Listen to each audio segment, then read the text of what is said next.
Tides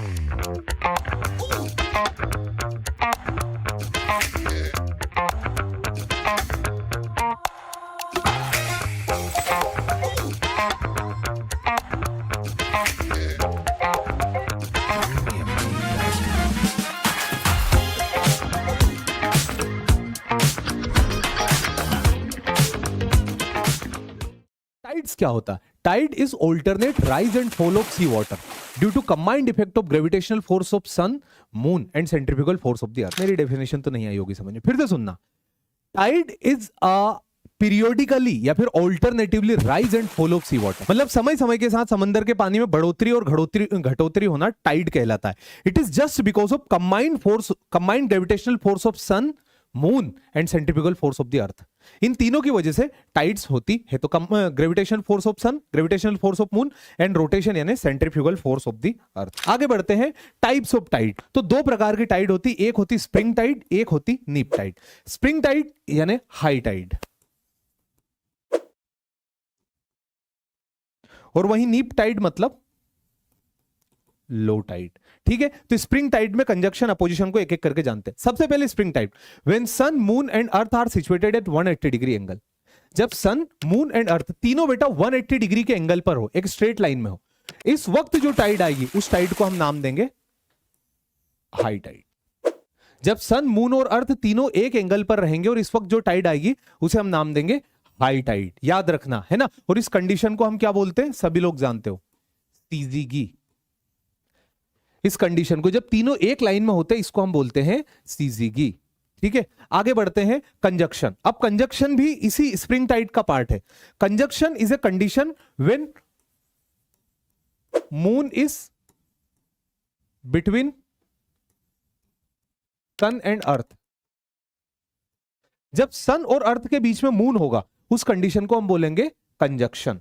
जब moon अलग होगा, जब अर्थ सेंटर में होगी, इस कंडीशन को हम बोलेंगे ऑपोजिशन। मतलब सारी कंडीशन हमने मून के अकॉर्डिंग रखी है। जब मून सेंटर में होगा तो नाम दे दिया कंजक्शन, जब मून ऑपोजिट साइड हुआ तो बेटा नाम दे दिया उसको ऑपोजिशन। चलो फिर आ जाएगा एक neap tide. Neap tide is a lowest tide, it is a low tide. ये कब होती है? जब सन, अर्थ और मून तीनों एक दूसरे के 90 डिग्री होते हैं। जब तीनों एक दूसरे के 90 डिग्री होते हैं। 90 डिग्री का मतलब क्या? ऐसा। अब अर्थ यहां पर है सेंटर में, इधर से मून लगा रहा ग्रेविटेशनल फोर्स, इधर से सन लगा रहा ग्रेविटेशनल फोर्स। जब ये दोनों एक दूसरे एक साथ ग्रेविटेशनल फोर्स लगाएंगे तो इन दोनों का ये यहां पर काउंटर कर लेगा। तो जब सन, मून और अर्थ एक दूसरे से 90 डिग्री के एंगल पर हो तो इन दोनों के ग्रेविटेशनल फोर्स अर्थ के फोर्स पर काउंटर करेंगे, और जब काउंटर करेंगे तो यहां पर लो टाइड आएगी, मतलब पानी को सही खींच नहीं पाएंगे, तो इसको लो टाइड बोलते हैं। और इस कंडीशन को हम बोलते हैं क्वाड्रेचर।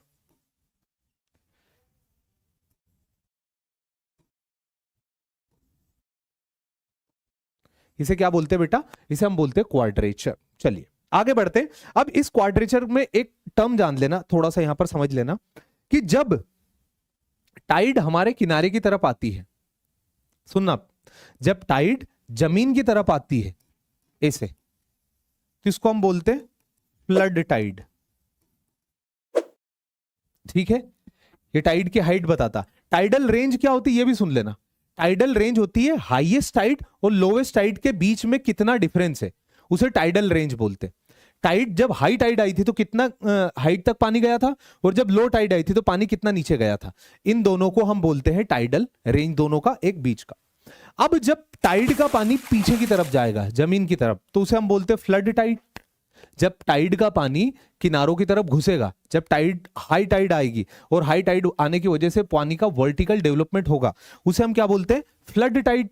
और जब लो टाइड आएगी, जब लो टाइड आएगी तो यही पानी रिट्रीट करेगा, और जब ये पानी रिट्रीट करेगा इसको हम बोलते हैं इब टाइड। ये पॉइंट याद रखना, जब टाइड लौटती है तो उसे इब टाइड बोलते हैं, जब टाइड चढ़ती है तो उसे फ्लड टाइड बोलते हैं। ठीक, चलो फिर tide perigee apogee. Perigee apogee ये है on the basis of moon and earth. जब मून और अर्थ क्लोज होंगे तब हाई टाइड आएंगे, और जब ये दूर होंगे तब लो टाइड आएगी। सिंपल सी बात है, डिस्टेंस बढ़ जाएगी तो ग्रेविटी चांद की कम लगेगी धरती के ऊपर।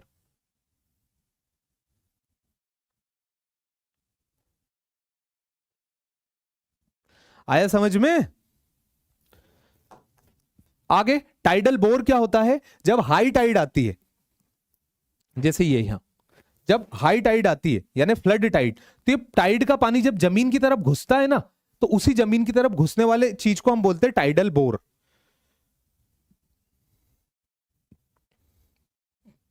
तो टाइडल बोर क्या होता है? जब हाई टाइड का पानी नदियों के अंदर घुसता है, तो वहां पर बीच में जो दोनों के बीच में जो बनता है ना, कि इधर से तो रिवर का पानी आ रहा था और ऊपर से समंदर का पानी रिट्रीट कर गया, जब दोनों एक दूसरे से टकराते और जो बल्ज बनता है, that bulge is considered as a tidal bore. आगे बढ़ते। हेल्प, टाइड किस चीज में हेल्प करती? तो Tide help us in navigation. Tide navigation में हेल्प करती। जैसे आपको जहाज दिख रहे सारे के सारे देखो जमीन पर रखे, पर जब हाई टाइड आएगी ना, तो ये सारा का सारा पानी में उड़ जाते, वो पानी फिर बहा करके ये बह करके निकल जाते हैं ना, चल के। फिर जब लो टाइड आती है तो सारे जहाज जमीन पे रखा जाते। तो ये ऐसे परिवहन में जब हाई टाइड आती है तो टाइड्स का मूवमेंट होता नेरो वाटर में। फॉर एग्जांपल लंदन पोर्ट है ना, एग्जांपल हल्दिया पोर्ट,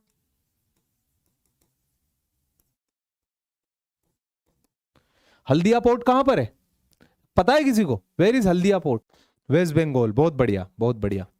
आगे टाइडल एनर्जी।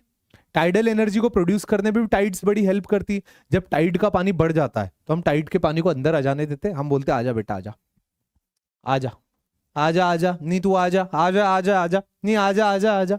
अब वो टाइड का पानी आता है आता है आता है हमारी तरफ, वो जैसे पहुंचता हम आगे के गेट बंद कर देते। अब समुद्र का पानी उतर जाता, अब ये टाइड ये पानी भगने के लिए दौड़ता है पर ये गेट जाने नहीं देता।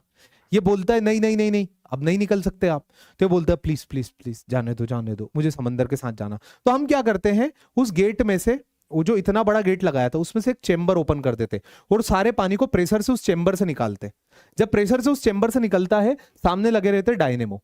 अभी डायनेमो घूमते, जब वो पानी प्रेशर से जाता है तो ये हाई टाइड जो ये पानी होता है ये कन्वर्ट कर देता है इस मैकेनिकल एनर्जी को इलेक्ट्रिकल एनर्जी में, और इससे हम टाइडल एनर्जी जनरेट कर लेते हैं। ठीक है।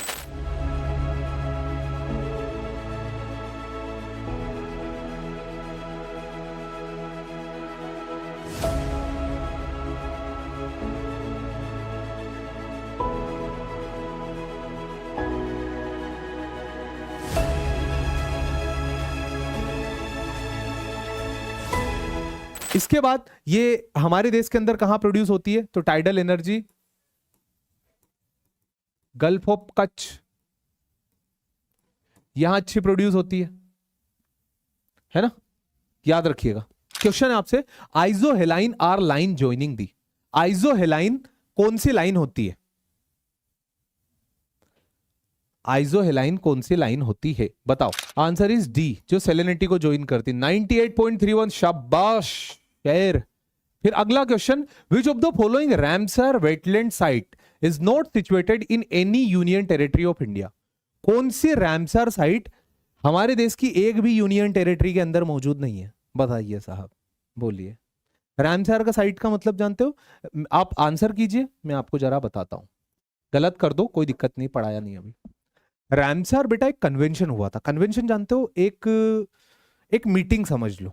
तो एक मीटिंग हुई थी 1971 में। 1971 में एक मीटिंग हुई थी 2 फेब को। 2 फरवरी 1971 को एक मीटिंग हुई थी, जिस मीटिंग के अंदर उन्होंने बताया था कि वर्ल्ड के अंदर वो सारी जगह, सुनना मेरी बात, सुन लो रे, वर्ल्ड के अंदर वो सारी जगह जहां पर वाटर टेबल चार्ज हो, मतलब ज्यादा आप गड्ढा खोदो तो बहुत कम गहराई में आपको पानी मिल जाए, उसे चार्ज वाटर टेबल बोलते। वर्ल्ड की वो सारी जगह जो बहता पानी हो, रुका हुआ पानी हो, पोंड हो, लेक हो, दलदल हो, अगर वहां की बायोडायवर्सिटी स्ट्रांग है तो उसको वेटलैंड का दर्जा दिया जाएगा। वेटलैंड को हिंदी में बोलते आर्द्र भूमि, यानी भीगी हुई जमीन। जो किनारे होते हैं ना नदियों के, दरअसल उनकी बात हो रही। तो रामसर ने बोला वो वेटलैंड साइट जो कि हमारे देश के अंदर मौजूद है और उनको हम बचा नहीं पा रहे, तो रामसर उसको अपने अंडर में ले लेता है। मैं आपको बताऊं बेटा, मतलब बहुत पुरानी बात है, when I was preparing for UPSC, तो एक वो आया, भाइयों और बहनों, हमारे देश में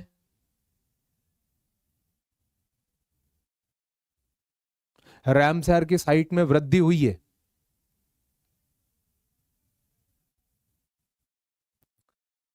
ये कोई अच्छी बात थोड़ी ना है। रामसर की साइट में जो वृद्धि हुई है ये कोई अच्छी बात थोड़ी ना है। हमारे यहाँ इंदौर में, मैं तो अभी वहां हूं नहीं, बट इंदौर में एक तालाब है जिसका नाम है सिरपुर लेक। इंदौर में एक तालाब है जिसका नाम है सिरपुर लेक। अब सिरपुर लेक को रामसर साइट में ला दिया। अब जैसे उसको रामसर के अंदर लाए ना, लोग बड़े खुश हो गए। और भाई पहले तो ये सिर्फ तालाब था, अब तो रामसर के अंदर आता, कितनी बड़ी बात है। अरे कोई बड़ी बात नहीं है मेरी जान, ये कोई बड़ी बात नहीं है। आपसे वो कवर नहीं हो रहा है, आप उसे संभाल नहीं पा रहे हो, तो इसलिए उसको ईरान ने अपने अंडर में लिया है रामसर कन्वेंशन में। तो आप प्लीज प्लीज खुशी मत मनाइए कि उसमें वृद्धि हो गई है। तो ये जो है, इसमें आंसर आप सभी लोगों ने टिक किया है पॉइंट कैलेमर। दरअसल वो सही भी है। होकेरा जो है वो एक रामसर साइट है which is situated in Kashmir, Tsomoriri in Ladakh and Wular in Kashmir, but point Calimere is located in Tamil Nadu, जो कि कोई भी यूनियन टेरिटरी नहीं है।